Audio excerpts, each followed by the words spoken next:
Then we move on to, I had to talk about this because come on. Drew McIntyre approaches Jey Uso backstage. And I love this segment because it was very relevant to the current situation with Jey. And because this is so me, like I'm telling you, I say this every week. Drew McIntyre is me. Like he is like my spirit Scotsman, whatever. He's a hairy guy. Yeah. Yeah. Don't even talk about it. Drew tells him he's sorry. You just did like a. I know, like the cookies are just coming out of the oven. You were don't talk about it. So Drew tells Jey that he's sorry about him losing the tag team titles last week because of the bloodline, and he's like, I have something to tell you to help you like kind of like deal with it. And he's just like, get over it, move on. And he lets him know that whatever happens to Sami later in the night, because they have that match, that it is on him, because if it weren't for him being back on Raw, then he would not be in a match against Sami Zayn. But I loved this because it tied everything in together.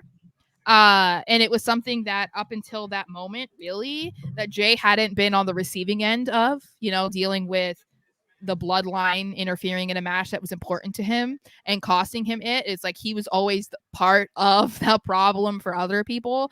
So I thought that was a really good way to tie that in for them as well. And then, of course, if Drew wins the title, there's a storyline for you, like or a part of the story that you could go with for Jey versus Drew if that was something they wanted to do.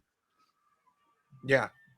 It just, it makes sense to have. Yeah. I was just like, okay. No.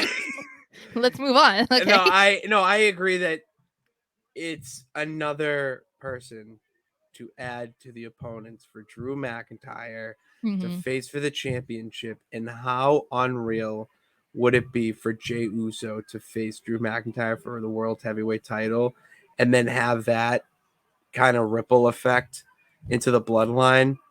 And you have, the wise man Heyman getting all up in Jimmy's ear. You have Roman even saying some shit like, look at your brother. He's getting world title opportunities. What are you doing? You're QB2, call like whatever you want to put there. It's a different way to elevate the bloodline story and pretty much add more fuel to the fire of it. And I love that. Then they have, the bloodline and the Judgment Day involved with Drew, kind of. So it would be interesting to see if that did become something entangled. Like if Drew becomes champion, it would be even more interesting if like he does fight Jey and then they get involved again, or the Judgment Day gets involved again to make sure that Jey loses. I don't know.